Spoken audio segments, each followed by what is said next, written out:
Hello students, welcome to the Histone Institute. Welcome to the Histone institute. तो इस video के अंदर हम पढ़ने जा रहे हैं इम्यूनिटी के बारे में। इस वीडियो के अंदर हम पढ़ने जा रहे हैं इम्यूनिटी के बारे में। तो देखते हैं इम्यूनिटी क्या होती है और कौन कौन सी इसकी टाइप्स होती हैं। तो चलिए शुरू करते हैं इस वीडियो को। तो सबसे पहले हम देखेंगे इम्यूनिटी। देखिए इम्यूनिटी जो होती है, सबसे पहले डेफिनेशन का देखेंगे इम्यूनिटी क्या होती है। देखिए देखिए हम जहाँ पे रहते हैं, हम जहाँ पे भी रहते हैं हमारे चारों ओर क्या है, हमारे चारों ओर एक एनवायरनमेंट होता है। अब इस एनवायरनमेंट के अंदर ये क्या है, एनवायरनमेंट है। ये क्या है, एनवायरनमेंट। तो इस एनवायरनमेंट के अंदर बहुत सारे पैथोजेंस होते हैं, यानी कि हम डेली बेसिस पे इन सभी पैथोजेंस के एक्सपोज में आते हैं। ये सारे पैथोजन हमारे ऊपर अटैक करते हैं। क्या करते हैं, अटैक करते हैं। Right, clear. लेकिन इनमें से देखो, ये पैथोजन डिसीज़ नहीं कर पाएगा, ये भी नहीं कर पाएगा। यानी कि हो सकता है कि कुछ पैथोजन हमें डिसीज़ कर दें और हो सकता है कि ज़्यादातर पैथोजन जो होते हैं वो हमें डिसीज़ कोज नहीं कर पाते। ऐसा क्यों होता है? ऐसा इसलिए होता है क्योंकि हमारी जो बॉडी होती है इसके पास एक शील्ड होती है। इसके पास क्या होती है, एक शील्ड होती है। और ये शील्ड क्या करती है, ये शील्ड हमें इन डिसीज़ कोजिंग पैथोजन से प्रोटेक्ट करती है। क्या करती है, प्रोटेक्ट करती है। गॉट इट, ठीक है। तो इस शील्ड को हमने क्या बोला, इस शील्ड को हमने नाम दिया इम्यूनिटी का कि ये जो शील्ड होती है ये इम्यूनिटी होती है। Right, clear. जो कि पैथोजेंस को हमारी बॉडी के ऊपर अटैक करने से रोकती है, यानी कि डिसीज़ कोजिंग पैथोजेंस के साथ फाइट करती है। उस शील्ड को हमने नाम दिया इम्यूनिटी का। Got it. तो इम्यूनिटी क्या है, ये ओवरऑल पूरी बॉडी की, यानी कि ओवरऑल एबिलिटी होती है होस्ट की। Overall ability of the host, ये होस्ट की ओवरऑल एबिलिटी होती है to fight disease causing organism. जो डिसीज़ कॉजिंग ऑर्गेनिज्म होते हैं उनके साथ फाइट करने की एबिलिटी जो होती है, इस एबिलिटी को इम्यूनिटी कहते हैं। ठीक है। और ये इम्यूनिटी प्रोवाइड कौन करता है, इसको प्रोवाइड करता है immune system.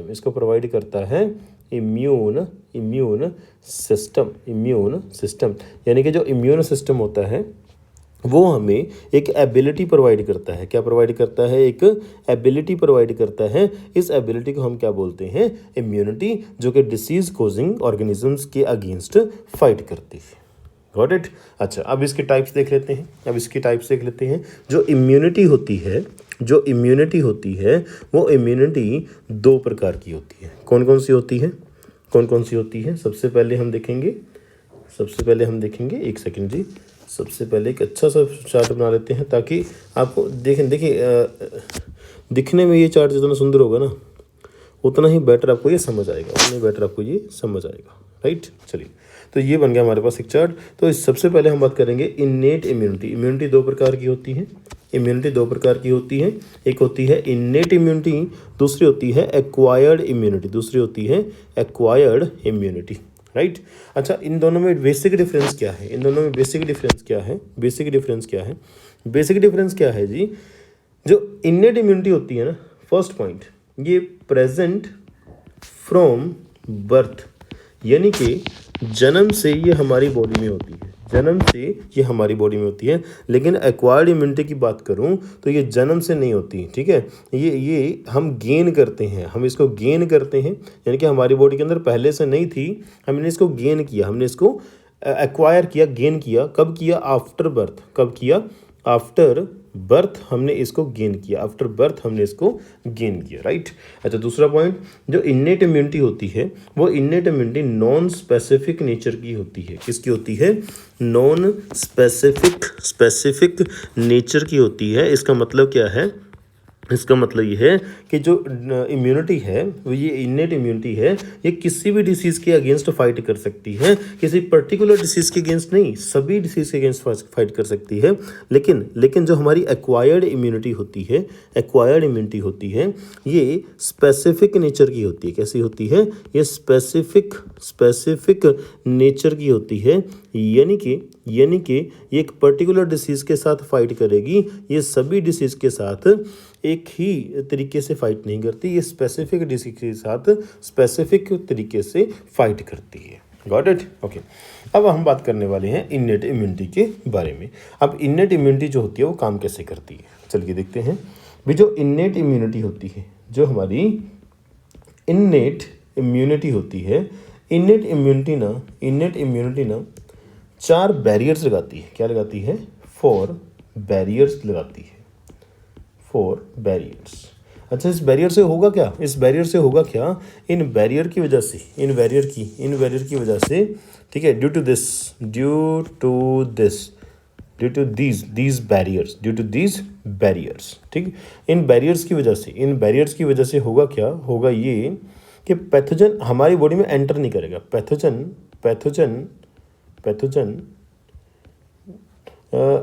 either do not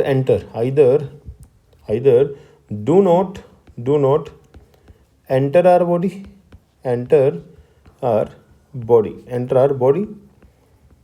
or is killed if entered। अब या तो ये पैथोजन को हमारी बॉडी के अंदर एंटर ही नहीं करने देंगी, और अगर एंटर कर भी गया तो उसको किल कर देगी। तो ऐसे कुछ 4 बैरियर्स होते हैं। वो बैरियर कौन कौन से होते हैं देख लेते हैं एक बार। बैरियर कौन कौन से हैं? सबसे पहला बैरियर जिसको हम बोलते हैं फिजिकल बैरियर। क्या बोलते हैं उसको? फिजिकल बैरियर, ठीक। दूसरा आता है हमारे पास physiological barrier.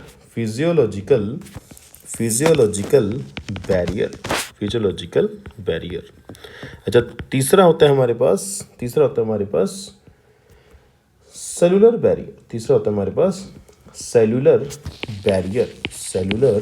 Barrier, right.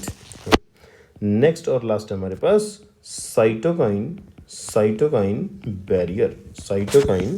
Barrier. I hope कि इन चारों के नाम आपको क्लियर है। पहले इन चारों की कैटेगरी थोड़ी सी डिफाइन कर लेते हैं। जो फिजिकल बैरियर होता है इसको हम बोलते हैं first line of defence, right, first line of defence. अच्छा, जो फिजियोलॉजिकल बैरियर है इसको भी हम क्या बोलते हैं? First line of defence. लेकिन सेलुलर बैरियर और साइटोकाइन बैरियर को हम बोलते हैं सेकंड, क्या बोलते हैं? Second line of defence. Clear? तो आप यहाँ याद रखेंगे, physical barrier first line of defence, physiological barrier second line of defence, physiological barrier first line of defence, cellular barrier second line of defence and cytokine barrier second line of defence. तो सबसे पहले हम देखने जा रहे हैं physical barrier को। तो फिजिकल बैरियर में क्या आता है? फिजिकल बैरियर्स में क्या आता है? देखिए भाई, फिजिकल बैरियर के अंदर 2 चीज़ें आती हैं। एक वो जो हमारी बॉडी को पूरा कवर करता है, स्किन ऑन आवर बॉडी। हमारी बॉडी के ऊपर स्किन की एक कवरिंग होती है। ये स्किन पूरी बॉडी को कवर करके रखता है, जिससे कि पैथोजन एंटर नहीं कर पाता, ठीक है। अवॉइड या प्रिवेंट, क्या बोलेंगे? Prevent the entry of pathogen into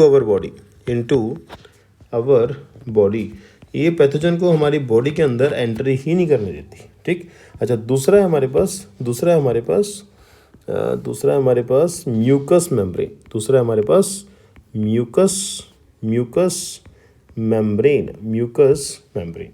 अब म्यूकस मेम्ब्रेन जो है, आपको 2 प्रकार की देखने को मिलेगी।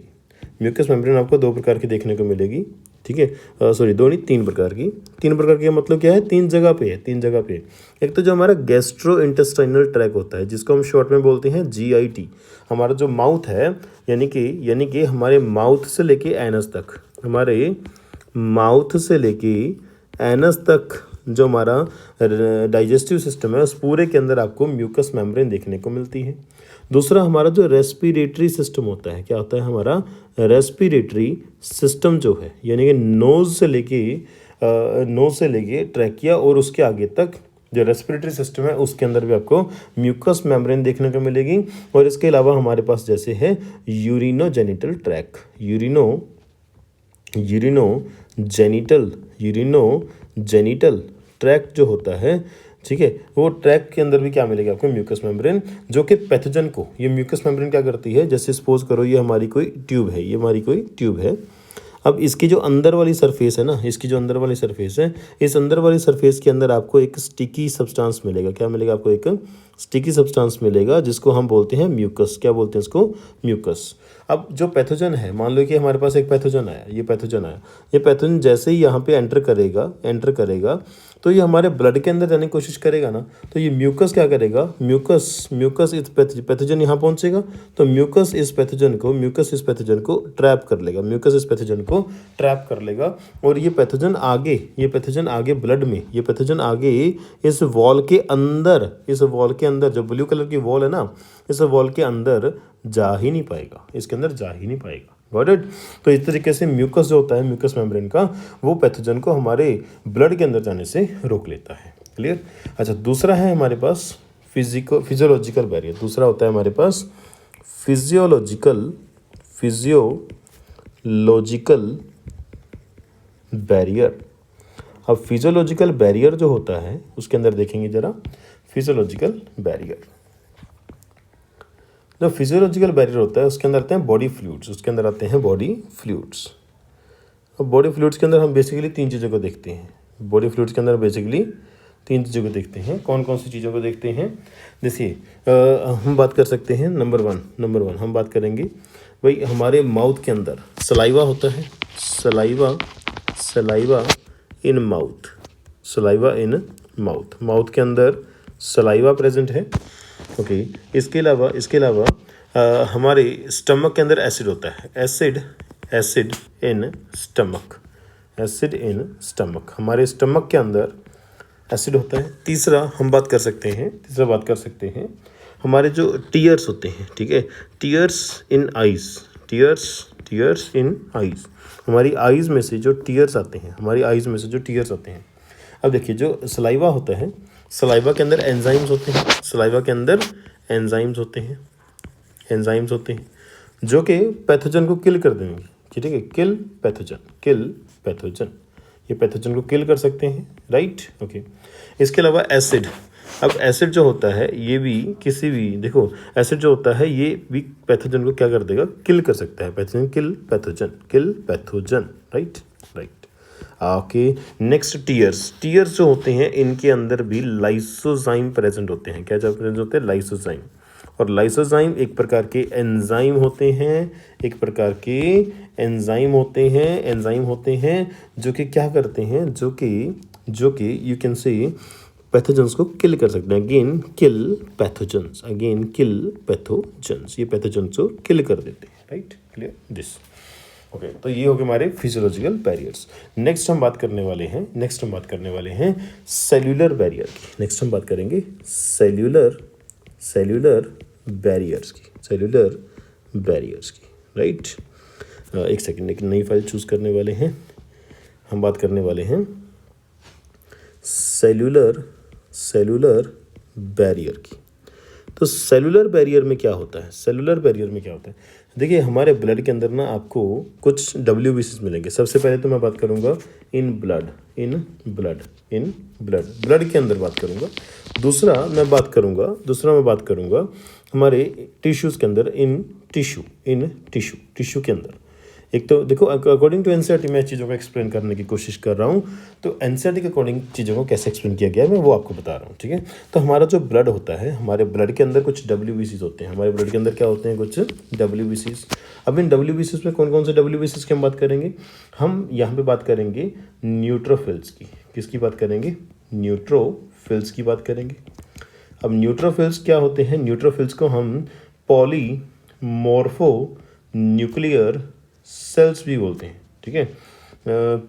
इनको पॉलीमॉर्फो न्यूक्लियर सेल्स बोल सकते हैं। सेल्स नहीं बोलना तो यहाँ पे आप ल्यूकोसाइट बोल दो, क्योंकि WBCs को ल्यूकोसाइट्स भी बोला जाता है। तो ये ल्यूकोसाइट WBCs की टाइप है, तो इसको भी हम क्या बोलेंगे, पॉलीमॉर्फो न्यूक्लियर ल्यूकोसाइट्स। ऐसे ल्यूकोसाइट्स जिनका न्यूक्लियस अलग अलग मॉर्फोलॉजी का हो सकता है, जिनका न्यूक्लियस अलग अलग मॉर्फोलॉजी का हो सकता है, उनको बोलते हैं न्यूट्रोफिल्स, राइट। अच्छा, दूसरे यहाँ पे आ जाएंगे मोनोसाइट्स। दूसरे यहाँ पे आ जाएंगे मोनोसाइट्स।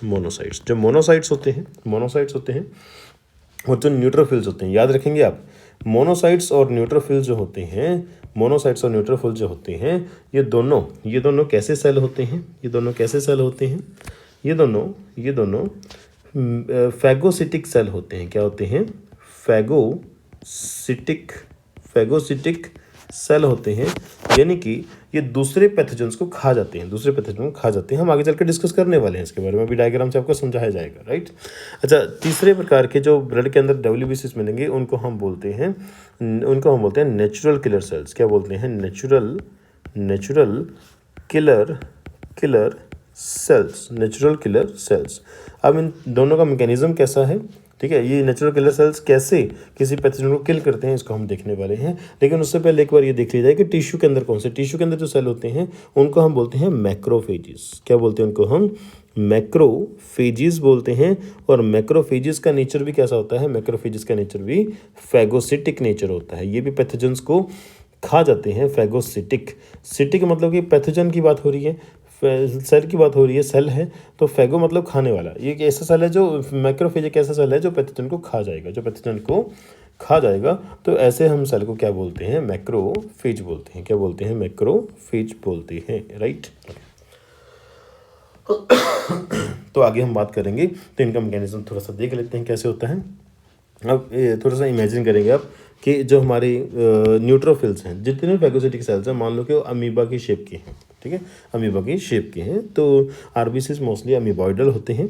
तो अब यहाँ पे क्या है, मान लो कि यहाँ पे एक पैथोजन आता है, जैसे यहाँ पे एक पैथोजन आएगा, तो होगा क्या, ये जो हमारा सेल है, WBC है, ये सूडोपोडिया बनाना शुरू करेगा। क्या बनाना शुरू करेगा, सूडोपोडिया बनाने शुरू कर देगा। किसके अराउंड, पैथोजन के अराउंड सूडोपोडिया बनाएगा। अब आगे चल के क्या होगा, आगे चल के ये सूडोपोडिया आपस में मिल जाएंगे, और मिलने के बाद जो पैथोजन है वो इस वेसिकल के अंदर ट्रैप हो जाएगा, और ये वेसिकल फिर सेल के अंदर चली जाएगी। और सेल के अंदर जाने के बाद ये जो हमारा WBC है इस पैथोजन को डाइजेस्ट कर देगा, ठीक है। ये जो हमारा सेल है, WBCs है, ये हमारा WBC है, ये क्या करेगा, इस पैथोजन को डाइजेस्ट कर देगा। Got it, clear. तो इस तरीके से कुछ काम करते हैं जितने भी फैगोसिटिक सेल होते हैं, जैसे कि न्यूट्रोफिल होते हैं, मोनोसाइट्स होते हैं, और या फिर मैक्रोफेजेस होते हैं, ठीक है। ये ब्लड और टिश्यू के अंदर कुछ ऐसे काम करते हैं। अब हम बात करने वाला हूँ नेचुरल किलर सेल कैसे काम करते हैं। अब नेचुरल किलर सेल की बात कर लेते हैं। तो नेचुरल किलर सेल जो होते हैं, देखिए मान लीजिए कि हमारा ये कोई नेचुरल किलर सेल है। ये नेचुरल किलर सेल क्या करेगा, ये कुछ केमिकल सिक्रेट करेगा। अब ये केमिकल क्या करते हैं, मान लो कि हमारा यहाँ पे एक पैथोजन है, यहाँ पे क्या है, हमारा एक पैथोजन है, वो इस पैथोजन के अंदर छेद कर देंगे। अब इसके छेद हो जाने से क्या होगा, यहाँ से वाटर अंदर जाना शुरू हो जाएगा, और वाटर जैसे जैसे अंदर जाएगा ना, इसकी वॉल के ऊपर एक आउटवर्ड प्रेशर लगेगा, और इसके प्रेशर लगने से एक टाइम ऐसा आएगा कि ये सेल जो है यानी कि हमारा पैथोजन है, ये पैथोजन जो है हमारा, ये ब्लास्ट हो जाएगा। क्या हो जाएगा, ये फट जाएगा, ये फट जाएगा यानी कि ब्लास्ट हो जाएगा, और ब्लास्ट हो जाने से इसकी डेथ हो जाएगी। ये कुछ इस तरीके से हमारा नेचुरल किलर सेल काम करता है। इस तरीके से हमारा नेचुरल किलर सेल जो होता है ये कुछ ऐसे काम करता है। क्लियर? ओके, तो आगे देखने वाले हैं। तो ये तो हमने कर ली साइटोकाइन सेलुलर बैरियर की बात। तो नेक्स्ट हम बात करने वाले हैं साइटोकाइन बैरियर की। Cytokine barrier. अब साइटोकाइन बैरियर क्या होता है? देखिए हमारे पास मान लो कि हमारे पास एक एपिथेलियम है। ये कुछ एपिथेलियम के सेल हैं। सेल्स ऑफ एपिथेलियम बोल दो, कोई भी बोल दो कि कोई टिश्यू है, उस टिश्यू के अंदर कुछ सेल हैं, ये सेल हैं। अब देखिए, अब मान लो कि एक वायरस आया, मान लो कि यहाँ पे एक वायरस आई, ठीक है, कुछ वायरस आई। अच्छा, ये सब किस आएंगे? वायरस हैं, वायरस। तो ये वायरस इस सेल के ऊपर अटैक करते हैं। एक सेकंड, सॉरी, ये वायरस इस सेल के ऊपर अटैक करते हैं। जैसे ही वायरस इस सेल के ऊपर अटैक करेंगे तो ये सेल जो है हमारा, ये वाला जो सेल है हमारा, ये सेल क्या करेगा? ये सेल कुछ प्रोटीन्स प्रोड्यूस करेगा, और इन प्रोटीन्स को नाम क्या दिया जाता है? इंटरफिरॉन्स। क्या नाम दिया जाता है? इंटरफिरॉन नाम दिया जाता है। और ये प्रोटीन क्या करेगा? ये प्रोटीन अपने नेबरिंग सेल्स को, इस साइड वाला नेबरिंग सेल और इस साइड वाला नेबरिंग सेल, इसके जितने भी नेबरिंग सेल्स होंगे उनको एक सिग्नल देगा। कैसा सिग्नल देगा? उनको सिग्नल देगा कि वायरस का अटैक हो चुका है, ठीक है, और उन सेल्स को इस वायरस के अटैक से शील्ड प्रोवाइड करेगा। अब वायरस इन नाल वाले, ये साथ वाले जो सेल हैं, अब वायरस इन साथ वाले सेल के ऊपर अटैक नहीं कर पाएगा। कुछ इस तरीके से इंटरफेरेंस काम करते हैं, यानी कि प्रोटीन्स काम करते हैं। इस प्रकार के बैरियर को बोलते हैं साइटोकाइन बैरियर, जो कि हमारे इनेट इम्यूनिटी के अंदर आता है। राइट? क्लियर? तो नेक्स्ट हम बात करने वाले हैं, किसकी बात करने वाले हैं? एक्वायर्ड इम्यूनिटी की। एक्वायर्ड इम्यूनिटी की। देखिए एक्वायर्ड इम्यूनिटी क्या होती है? जो एक्वायर्ड इम्यूनिटी होती है ना, हमने बता दिया कि ये नॉन स्पेसिफिक नेचर की, ये स्पेसिफिक नेचर की होती है, और ये हम गेन करते हैं आफ्टर बर्थ, इसको गेन करते हैं। ठीक है, ये दो टाइप के रिस्पॉन्स देती है, टू टाइप ऑफ रिस्पॉन्स। ये दो टाइप के रिस्पॉन्स देती है। कौन कौन से रिस्पॉन्स देती है? देखेंगे, ज़रा ध्यान से देखेंगे इसको। एक होता है प्राइमरी रिस्पॉन्स, एक होता है सेकेंडरी रिस्पॉन्स। एक होता है प्राइमरी रिस्पॉन्स, एक होता है सेकेंडरी रिस्पॉन्स। प्राइमरी रिस्पॉन्स और दूसरा होता है सेकेंडरी रिस्पॉन्स। ठीक, अब देखिए, थोड़ा ध्यान से देखेंगे इसको। आसान टॉपिक है, मुश्किल तो बिल्कुल भी नहीं है, थोड़ा सा ध्यान से देखेंगे इसको। तो प्राइमरी रिस्पॉन्स, देखिए मान लो कि एक ऑर्गेनिज्म है, मान लो कि हम लोग हैं, एक पैथोजन ने पहली बार इसके ऊपर अटैक किया, पहली बार, फर्स्ट टाइम ये अटैक हुआ, पहला एनकाउंटर है, ये पहला एनकाउंटर होता है। तो उस टाइम पे जो रिस्पॉन्स आता है उसको हम बोलते हैं प्राइमरी रिस्पॉन्स।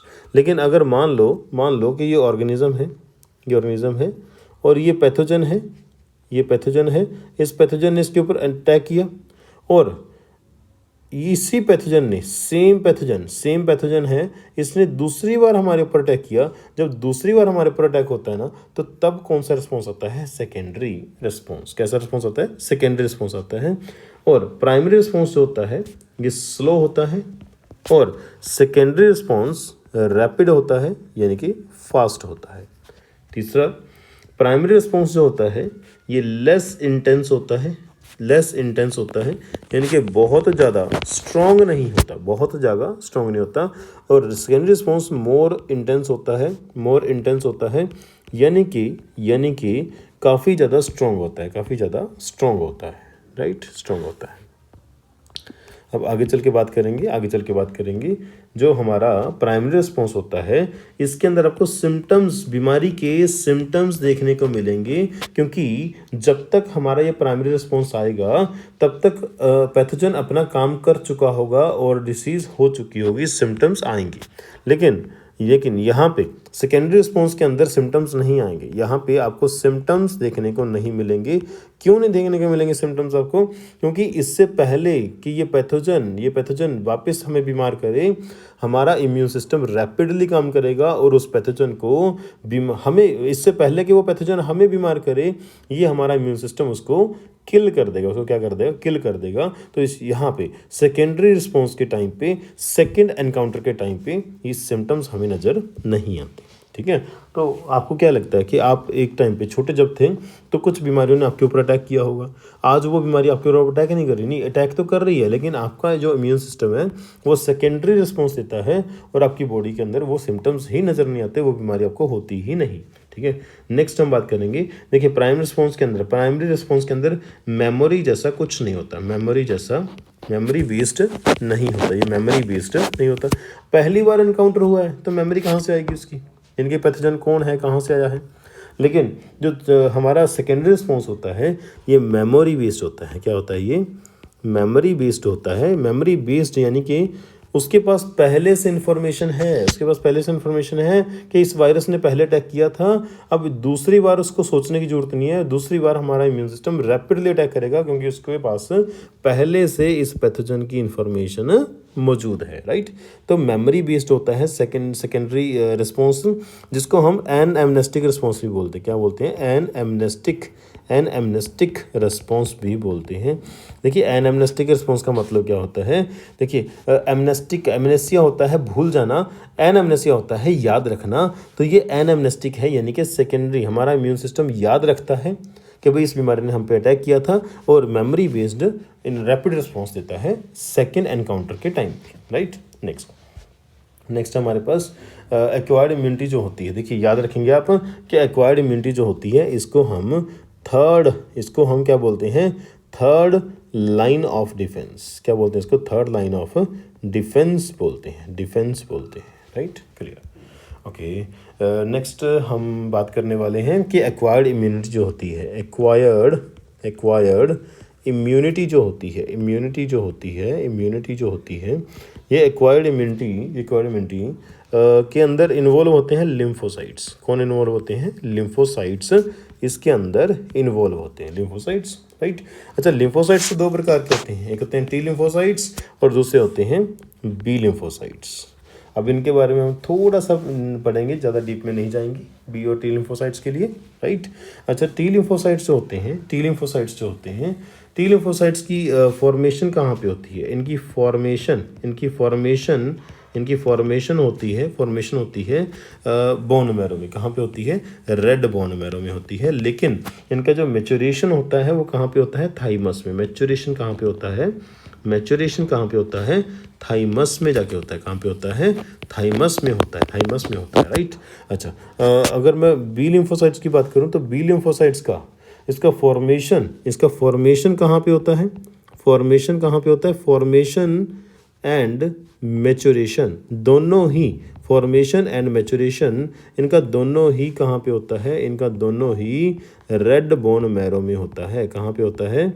दोनों ही रेड बोन मैरो में होता है। इस बात को ध्यान रखेंगे, डिफ्रेंशिएट करके याद करना जरूरी है इसको। ठीक है, अब जो टी लिम्फोसाइट्स होते हैं ये 4 टाइप के होते हैं। कितने टाइप के होते हैं? 4 टाइप के होते हैं। कैसे? एक होते हैं आपके टी हेल्पर सेल्स, दूसरे होते हैं आपके टी किलर सेल्स या साइटोटॉक्सिक सेल्स। ठीक है, और नेक्स्ट होते हैं टी मेमोरी सेल्स, और लास्ट हम बात करेंगे T suppressor cells. Right, clear. अब देखेंगे ध्यान से, जो बी लिम्फोसाइट्स होते हैं ये बेसिकली 2 टाइप के ही होते हैं। 2 टाइप के कौन कौन से होते हैं? एक तो ये होते हैं हमारे पास बी मेमोरी सेल्स, और दूसरे हमारे पास होते हैं plasma cells. Clear, plasma cells. अब जो टी हेल्पर सेल है, एक तो ये प्लाज्मा सेल को स्टिमुलेट करता है, किस काम के लिए? एंटीबॉडीज बनाने के लिए। क्या करने के लिए? एंटीबॉडीज बनाने के लिए। दूसरा, ये हमारा जो टी हेल्पर सेल होता है ये इस साइटोटॉक्सिक सेल को रेगुलेट करता है, कंट्रोल करता है पैथोजेंस को किल करने के लिए। अब हो सकता है कि हमारा जो हेल्पर सेल है ये दोनों सेल्स को कंट्रोल करता है। हो सकता है कि हेल्पर सेल ही गलती से कुछ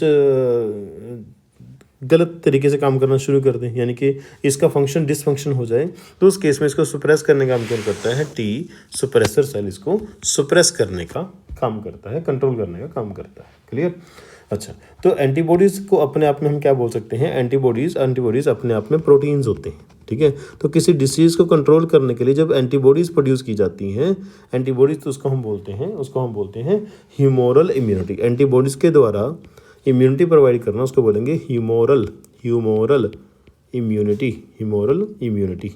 ठीक है, ह्यूमोरल इम्यूनिटी या ह्यूमोरल इम्यून रिस्पॉन्स। ठीक है, अच्छा, इसके अलावा हम और क्या बोल सकते हैं?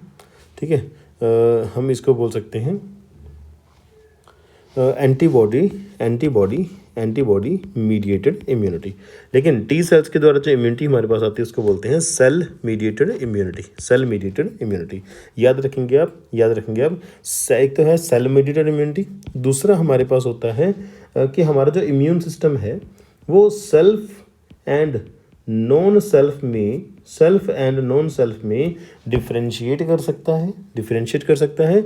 एक तो इस सेल्फ और नॉन सेल्फ की वजह से, एक सेल मेडिएटेड इम्यून रिस्पॉन्स की वजह से। इन दोनों की वजह से क्या होता है? एक तो अगर कोई ऑर्गन को, देखिए मान लो कि एक पेशेंट है, उस पेशेंट के अंदर आपको आइज़ की या आपको हार्ट का या उसके लीवर में या उसकी किडनी में अगर कोई फेलियर हो जाता है, इनके अंदर कोई भी फेलियर अगर हो जाता है, तो इस पेशेंट को एक नॉर्मल लाइफ देने के लिए हमें क्या करना पड़ता है?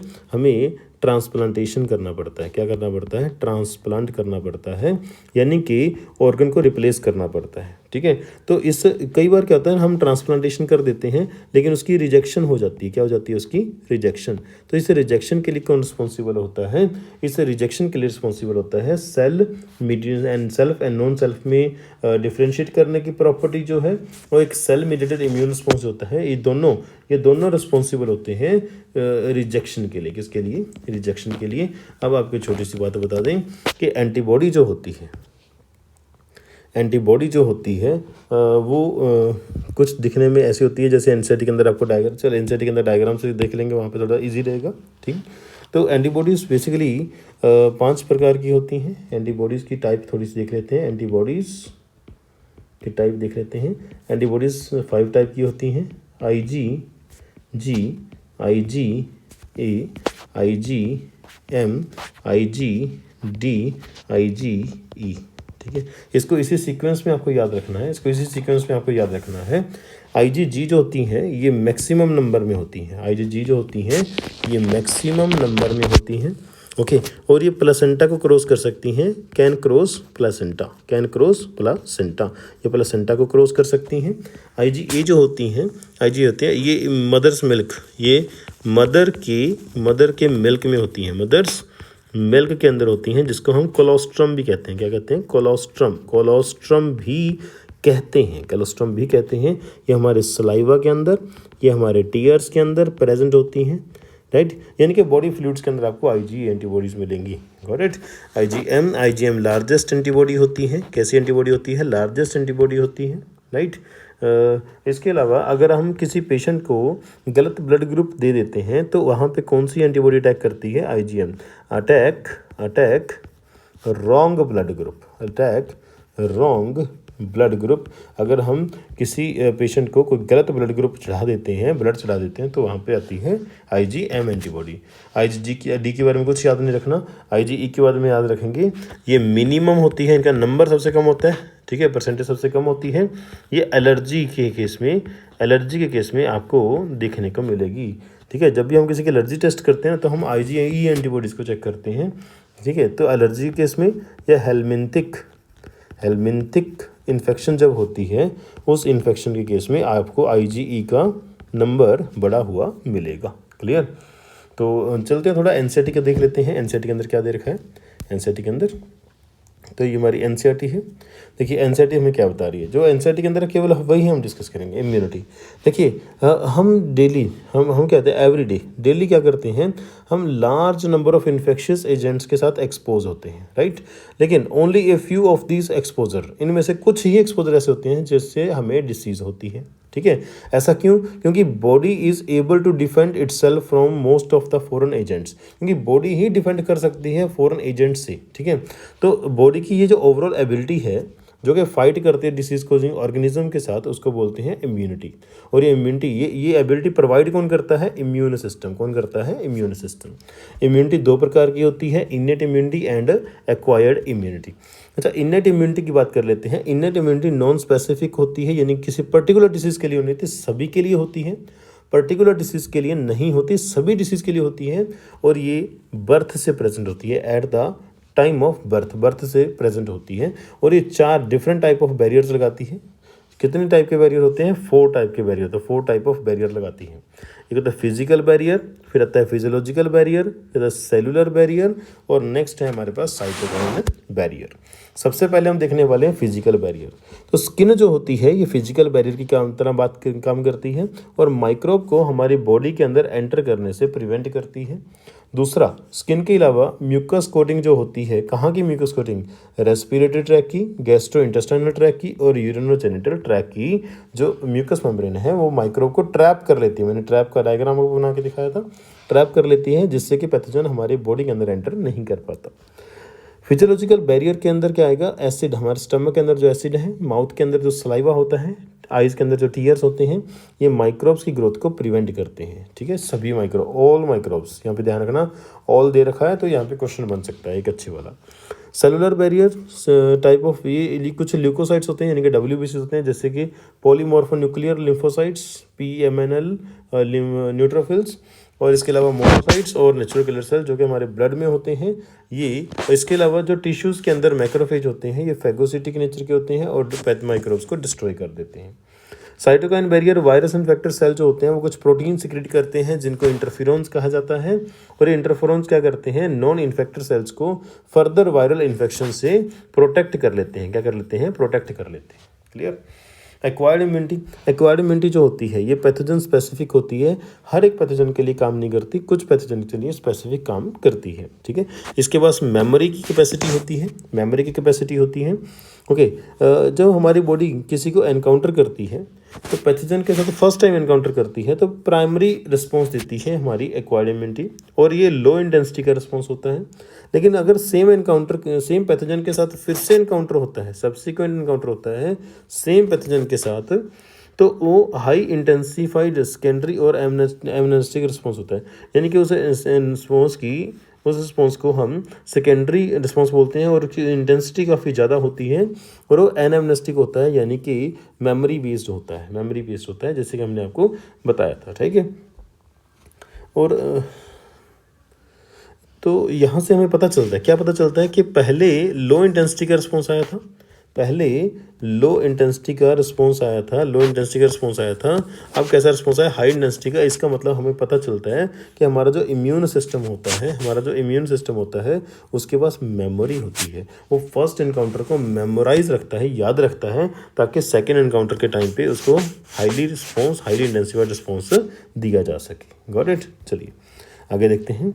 आगे हम बात करने वाले हैं देखिए, जो प्राइमरी और सेकेंडरी इम्यून रिस्पॉन्स की हमने बात की वो किसके आधार पे होता है? वो लिम्फोसाइट्स के आधार पे होता है। बी लिम्फोसाइट और टी लिम्फोसाइट, दो प्रकार के लिम्फोसाइट होते हैं, ठीक है। जो बी लिम्फोसाइट्स होते हैं ना, ठीक है, ये प्रोटीन्स की एक आर्मी बनाते हैं, ठीक है। हमने प्लाज्मा सेल की बात की थी। प्लाज्मा सेल जो है प्रोटीन की एक आर्मी तैयार करते हैं, और उन प्रोटीन्स को वो पैथोजन्स को फाइट करने के लिए काम आते हैं वो प्रोटीन्स, और उन प्रोटीन्स को हम क्या बोलते हैं? एंटीबॉडीज बोलते हैं, ठीक है। और जो टी सेल्स होते हैं ना, टी सेल्स खुद एंटीबॉडी नहीं बनाते, लेकिन ये बी सेल्स को हेल्प करते हैं एंटीबॉडीज़ बनाने के लिए हम, ठीक है। तो टी सेल्स खुद एंटीबॉडीज़ नहीं बनाते, बी सेल्स को स्टिमुलेट करते हैं, हेल्प करते हैं एंटीबॉडीज़ बनाने के लिए। और एक जो एंटीबॉडी होती है ना, हमने डायग्राम नहीं बनाया था, आप देख लीजिए, ये एंटीबॉडी का डायग्राम है, तो ये एंटीबॉडी के अंदर आपको 2 लाइट चेन, ये क्या है? लाइट चेन, ये पहली लाइट चेन है, ये दूसरी लाइट चेन है, राइट। ओके, दो होती हैं उसके अंदर हैवी चेन, दो होती हैं उसके अंदर हैवी चेन, दो होती हैं उसके अंदर हैवी चेन। ये दोनों चेन आपस में डाइसल्फाइड ब्रिज से आपस में जुड़ी होती हैं, राइट राइट। और इसीलिए इसको ये क्या हो जाएगा, ये क्या हो जाएगा, ये हो जाएगा L, ये भी हो जाएगा L, तो L हो गया 2। ये हैवी चेन है H और ये हैवी चेन है H, तो फॉर्मूला आ गया H2L2, H2L2, राइट, क्लियर। तो हम एंटीबॉडी को क्या बोल सकते हैं, H2L2 बोल सकते हैं कि दो इसके अंदर लाइट चेन है, दो इसके अंदर हैवी चेन प्रेजेंट है, क्लियर। अच्छा, तो यहाँ तक, इस लाइन तक हम बोलेंगे कि इस लाइन तक, इससे नीचे वाला जो रीजन होता है ये कांस्टेंट रीजन होता है। कैसा रीजन होता है, ये कांस्टेंट रीजन होता है, कांस्टेंट रीजन। लेकिन ऊपर वाला जो रीजन होता है इसको हम बोलते हैं वेरिएबल रीजन। क्या बोलते हैं इसको, वेरिएबल रीजन बोलते हैं। इस वेरिएबल रीजन के अंदर एक साइट होती है जो कि पैथोजन के साथ अटैच हो जाती है, और इस साइट को हम बोलते हैं पैराटोप। क्या बोलते हैं इसको, पैराटोप बोलते हैं, पैराटोप बोलते हैं, क्लियर, ओके। नेक्स्ट देखिए, एंटीबॉडीज डिफरेंट टाइप की होती हैं, IgA, IgM, IgE, IgG, इसके बारे में डिस्कस कर चुके हैं। और इसके अलावा एंटीबॉडीज़ के द्वारा जो इम्यून रिस्पॉन्स आता है उसको बोलते हैं ह्यूमोरल इम्यून रिस्पॉन्स, ठीक है, ह्यूमोरल, और उसको एंटीबॉडी मीडिएटेड इम्यूनिटी भी बोलते हैं। और T सेल्स की वजह से जो आता है उसको हम बोलते हैं सेल मीडिएटेड इम्यूनिटी, ठीक है, इससे सेल मीडिएटेड इम्यून रिस्पॉन्स, ठीक है। अब याद रखेंगे आप कि जो T लिम्फोसाइट्स होते हैं, ठीक है, देखिए ह्यूमंस के अंदर हार्ट, ये किडनी, ये लीवर, ये फेल हो जाता है ना, तो वहाँ पे ट्रांसप्लांटेशन ही एक ऐसा मात्र हमारे पास मेथड है जिससे कि हम पेशेंट को एक नॉर्मल लाइफ दे सकते हैं, ठीक है। तो उस नॉर्मल लाइफ के लिए अब देखो ट्रांसप्लांटेशन कर दिया आपने, लेकिन उस ट्रांसप्लांटेशन का रिजेक्शन भी जल्दी हो जाता है, ठीक है।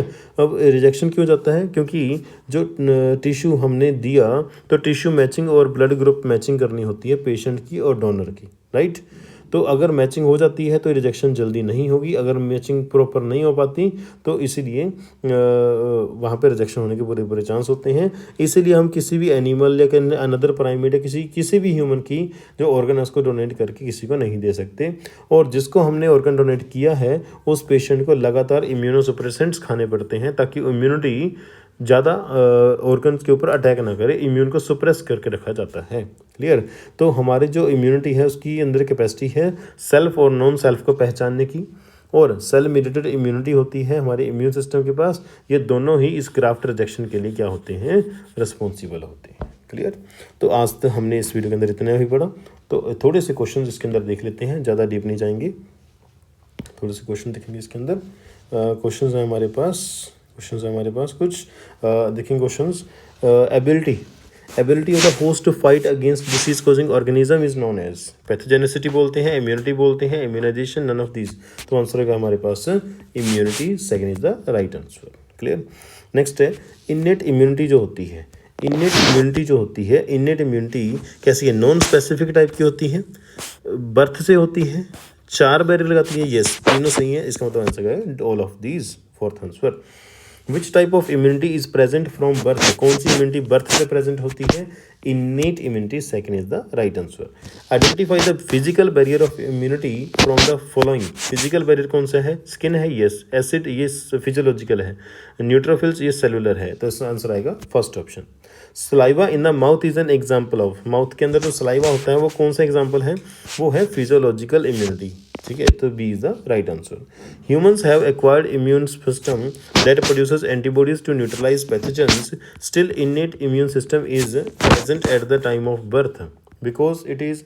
तो इन्नेट की प्रॉपर्टी पूछी आपसे जस्ट, ठीक है, दोनों को कंपैरिजन कर दिया कि एक्वायर्ड इम्यूनिटी कैसी होती है, इन्नेट कैसी होती है, और आपको इन्नेट की प्रॉपर्टी पूछी है क्या इन्नेट पैसिव इम्यूनिटी होती है, पैसिव नहीं होती, एक्वायर्ड हो या इन्नेट हो, पैसिव कोई भी नहीं होती, पैसिव के बारे में आगे चल के पढ़ेंगे। अच्छा, स्पेसिफिक, क्या इन्नेट स्पेसिफिक होती है, बिल्कुल भी नहीं, इन्नेट स्पेसिफिक नहीं होती। नेक्स्ट, क्या इन्नेट के अंदर मेमोरी होती है, नहीं, मेमोरी नहीं होती। क्या इन्नेट के अंदर नेचुरल किलर सेल आते हैं, बिल्कुल आते हैं, माइक्रोब को फैगोसाइटोस या फिर डिस्ट्रॉय करते हैं, बिल्कुल करते हैं, तो D is the right answer. Is substance produced by virus infected cell that can protect other cells from the further infection, तो इसको हम क्या, हमने प्रोटीन का नाम दिया था, उसका नाम था इंटरफेरॉन, क्या आएगा, C option. Interferons produce by the virus infected cells, interferons जो वायरस इन्फेक्टेड सेल द्वारा प्रोड्यूस होते हैं वो एक्चुअली क्या होते हैं, एंजाइम होते हैं, लिपिड होते हैं, प्रोटीन होते हैं, नन ऑफ दीज, वो प्रोटीन होते हैं, तो B is the right answer. तो दोनों कॉलम्स को मैच करेंगे। फिजिकल बैरियर में क्या आ जाएगा, फिजिकल बैरियर में म्यूकस कोटिंग आ जाएगी एपिथेलियम की यूरिनोजेनिटल ट्रैक्ट में, तो एक आ जाएगा 4। फिजिकल बैरियर के अंदर आ जाएंगे acid in the stomach. Cellular barrier के अंदर जाएंगे मोनोसाइट्स, और साइटोकाइन बैरियर में आ जाएगा इंटरफेरॉन, यानी कि आंसर आएगा 4 1 2 3। तो 4 1 2 3 first is the right answer. Pathogen specific immunity जो होती है, ठीक है, उसको स्पेसिफिक इम्यूनिटी की बात की है। स्पेसिफिक इम्यूनिटी कौन सी होती है, एक्वायर्ड इम्यूनिटी। सब्सिक्वेंट एनकाउंटर जब भी होता है, यानी कि सब्सिक्वेंट का मतलब होता है दूसरी बार जब एनकाउंटर होता है सेम पैथोजन के साथ, तो कौन सा रिस्पॉन्स होता है, सेकेंडरी रिस्पॉन्स होता है, यस। हाईली इंटेंसिफाइड होता है, यस। एनामनेस्टिक होता है, यस। एनामनेस्टिक का मतलब याद है, मेमोरी बेस्ड होता है, यस। तो इसका मतलब तीनों ही सही है, इसका मतलब answer is the all of this D option. Antibodies are produced by, antibodies produce होती हैं किसके द्वारा, बी लिम्फोसाइट्स के द्वारा, यस, ओके। नेक्स्ट है an antibody is represented as, antibody के रिप्रेजेंट कैसे करते हैं, 2 हैवी चेन से, 2 लाइट चेन से, C is the right answer. Refer to the given figure showing structure of an antibody in the figure, some parts are labelled as P Q R and S, identify the part which binds with antigen. Antigen के साथ कौन bind करता है, paratope. Paratope कहाँ पे है, ये रहा पैराटोप, तो पैराटोप को हमने रिप्रेजेंट किया है पी से, तो आंसर आएगा second option, clear. Which of the following immune response is responsible for rejection of kidney graft। भाई किडनी ग्राफ्ट हमने की, ग्राफ्ट यानी कि ट्रांसप्लांटेशन की, इसके लिए अगर इसका क्या होता है, रिजेक्शन होता है, तो रिजेक्शन के लिए कौन रिस्पॉन्सिबल होता है, cell mediated immune response, clear, D is the right answer. Next हम बात करने वाले हैं ट्रांसप्लांटेशन ऑफ टिश्यू और organ fails often due to the non acceptance by the patient's body. Which type of immune response is responsible for such rejection, cell mediated, yes. Humoral नहीं, physiological नहीं, autoimmune नहीं, तो आएगा answer first option, A right option. Next हमारे पास innate immunity के अंदर बात करेंगे। इन्नेट इम्यूनिटी जो होती है पैथोजन स्पेसिफिक नहीं होती, नॉन स्पेसिफिक नेचर की होती है, बिल्कुल सही है। एक्वायर्ड जो होती है स्पेसिफिक नेचर की होती है, तो 4 आएगा। ह्यूमोरल इम्यूनिटी के अंदर एंटीबॉडीज आती हैं और सेल इम्यूनिटी के अंदर टी लिम्फोसाइट्स आते हैं, तो आंसर आएगा 2 4 1 3। 2 4 1 3 कहाँ है, देखो जरा, 2 4 1 3 second is the right answer. Next और लास्ट क्वेश्चन हमारे पास, choose the incorrect statement from the following. Incorrect statement है क्या है इनमें से, primary immune response is of low intensity, बिल्कुल सही लिखा है, इन्होंने इनकरेक्ट पूछा है। The primary and secondary immune response are carried out with the help of B and T lymphocytes, बिल्कुल सही बात है जी। प्राइमरी और सेकेंडरी इम्यून रिस्पॉन्स किस में आते हैं, ये हमारे आते हैं आपके एक्वायर्ड इम्यूनिटी के अंदर, और इनके द्वारा ही प्रोवाइड की जाते हैं, right, okay. B lymph cells themselves do not secrete antibodies but help T cells to produce, ये उल्टा लिख दिया भाई, यहाँ पे आना चाहिए था टी, यहाँ पे आना चाहिए था बी, राइट, कि जो टी लिम्फोसाइट है वो खुद एंटीबॉडीज नहीं बनाते लेकिन हेल्प करते हैं बी सेल्स को बनाने के लिए। यहाँ पे उल्टा लिखा कि बी सेल नहीं बनाते, वो टी सेल को हेल्प करते हैं एंटीबॉडी बनाने के लिए, ठीक है, तो ये पॉइंट गलत है, antibodies are found in blood therefore it is called humoral immune response, बिल्कुल सही बात है जी। एंटीबॉडीज़ ब्लड के अंदर होती हैं और ब्लड एक लिक्विड होता है, इसलिए हम एंटीबॉडीज़ के रिस्पॉन्स को बोलते हैं ह्यूमोरल इम्यून रिस्पॉन्स, क्लियर। तो सी इज़ द राइट आंसर, जो कि इनकरेक्ट स्टेटमेंट है हमारा। तो आज की इस वीडियो के अंदर हमने इम्यूनिटी के बारे में काफ़ी कुछ सीखा। आई होप कि आपको ये वीडियो अच्छी लगी होगी। Thank you, have a nice day. अपने दोस्तों के साथ शेयर करें ताकि हमें और ज़्यादा मोटिवेशन मिले इसको और ज़्यादा बेहतर बनाने के लिए।